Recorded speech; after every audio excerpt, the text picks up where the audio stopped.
Hi everyone, my name is Neha Darji and I'm a licensed therapist and the founder of We Rise Therapy and Wellness.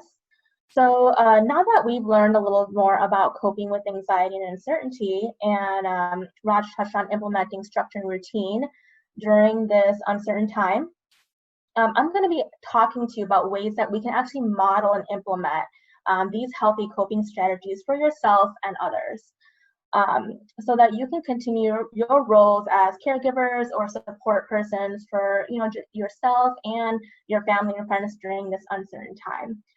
So through this portion of our presentation, we'll be going through some guided exercise in addition to some educational reflection. So we're actually going to be starting off with a mindfulness exercise called grounding through the senses. This is one of my favorite skills that I teach my clients. It's also called 5, 4, 3, 2, 1, and you'll understand why it's called that in a minute. But it can be extremely effective in helping you reduce your anxiety. So if you can take a minute and just get comfortable wherever you're sitting in your chair, just kind of find a comfortable position. And firstly, I want you to check in with yourself and rate how anxious you're feeling on a scale of 1 to 10. So 10 being very, very anxious and 1 being the least anxious and feeling really calm and present. Through this grounding technique, you will purposely take in the details of your surroundings using each of your senses. So we'll start off by bringing your attention to 5 things that you see in your room, wherever you are. Look around the room.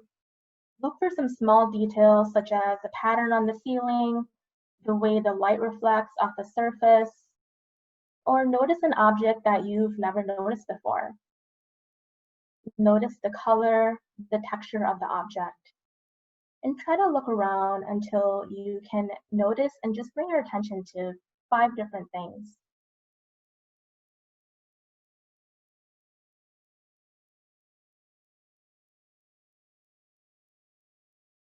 We will then bring our attention to 4 things that you can physically feel. So notice the sensation of clothing on your body, or the feeling of the chair that you're sitting in, or maybe you want to wiggle your toes or your fingers.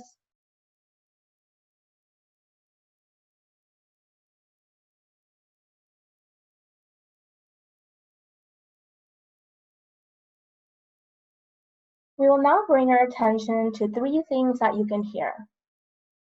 Pay special attention to the sounds your mind has tuned out, such as any sounds near or far. You can hear something in the distance. Just bring your awareness to these sounds, the volume and the tone of the sounds.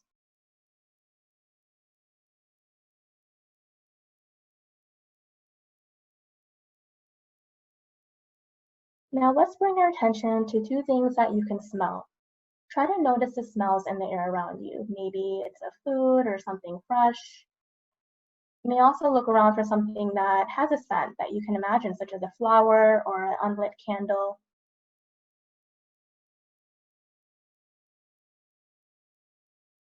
Finally, we'll bring our attention to 1 thing you can taste. So maybe it's something you just last ate, or if you're chewing gum, or just the taste of your saliva. Just bring your attention to the taste in your mouth.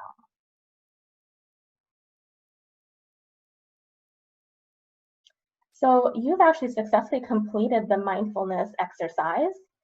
So this time I would like for you to check in with yourself and re-rate your anxiety. Has your anxiety changed at all? Has it reduced? Or if you're feeling just as anxious, you can try this exercise a few more times, going through all the senses and checking in with yourself each round.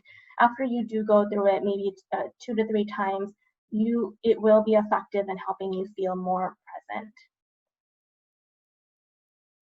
So this is a basic mindfulness exercise that you can do at any time of the day, and that can help you feel present and more grounded. So what we mean by ground is that we're able to feel the joy and the calmness of the presence, and it helps us to get out of our racing mind and be more physically and intentionally in the present. So I know we've been talking about coping. I just wanted to review really quick what we mean by coping before, as we continue to learn about these different strategies. So coping means to invest one's own conscious effort to solve personal and interpersonal problems in order to try to master, minimize, and tolerate stress and conflict. So when we are able to cope, we manage our difficult emotions and we can thrive. When we don't cope, we suffer from ongoing stress, anxiety, and lead to possible burnout. So I see that we did have many caregivers in this group, and as caregivers, the more we actively control or manage our distress, we can effectively be the caregiver our loved ones need, while setting boundaries and managing our own anxieties. And we can also then teach our loved ones and those self-care activities, or if possible, and if they're able to, you can do any of these activities with your dependents or your loved ones.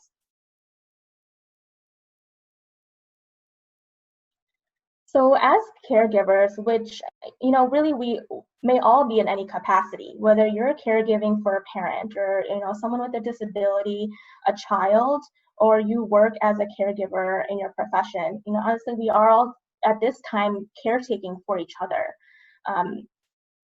Setting our own boundaries and practicing self-care and coping that are effective for us help us to manage our own anxieties and stressors so that we can support the people around us in the best capacity. Because as you may start to realize and understand that everyone has their own level of worries and anxieties. So by, first mastering some of these skills and then modeling it for the people around you, we can kind of spread that effective coping. So I wanted to bring light to some cultural influences and stressors that might be pertinent at this time. So Esposana does support South Asian caregivers. So I wanted to touch on the South Asian culture. The South Asian culture being a collectivist culture, as an early age, we may have been given that message that we should sacrifice parts of ourselves for others. And, being giving, being selfless, and caring, those are all very positive and qualities that are looked highly upon. So which are great qualities to have, but there's another part of it that we need to look inward and ask ourselves, what do we need in order to be the people that gives and models healthy coping, emotional coping for others. So prioritizing your own needs and mental health may sometimes be seen as selfish, or may feel like you don't have time for that. You have to care for others. You have your kids. You have families.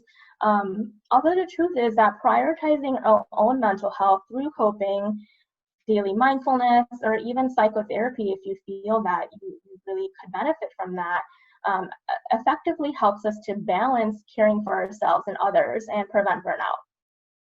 So especially at this time where there is a lot of uncertainty, there's a lot of anxiety, it is a very important time to look inward.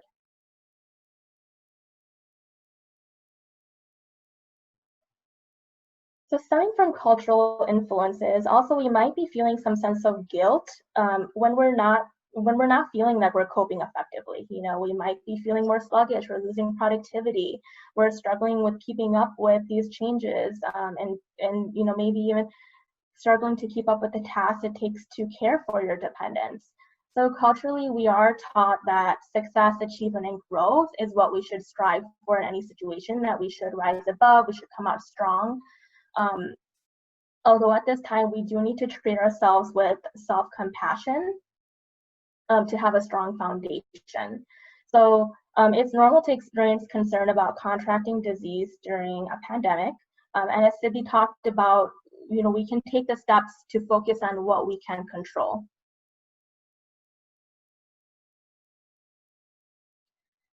So another exercise that is effective in connecting with ourselves and practicing self-compassion is through a daily mindful check-in exercise.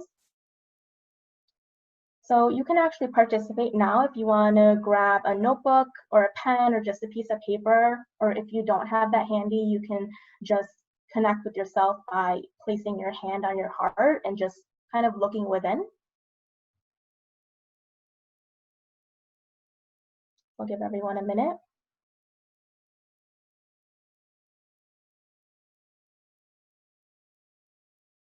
So you can do this activity in the morning when you first wake up, or anytime throughout the day when you feel like you just need a break and you need to connect with yourself. You know, you're allowed to have that break for yourself.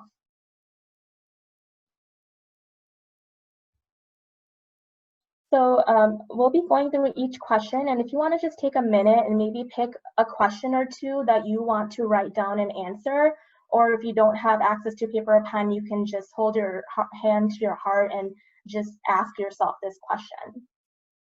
So the first question is, who am I checking in on and connecting with today?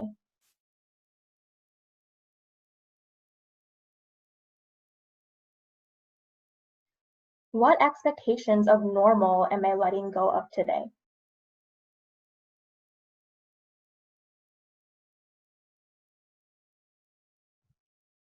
What is one positive thing I can do for myself today?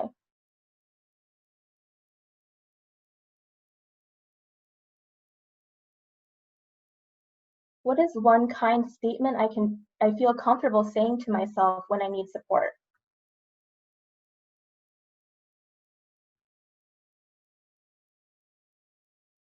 What is one healthy thing I can do to support myself when I'm sad or stressed out? We'll just give everyone a minute.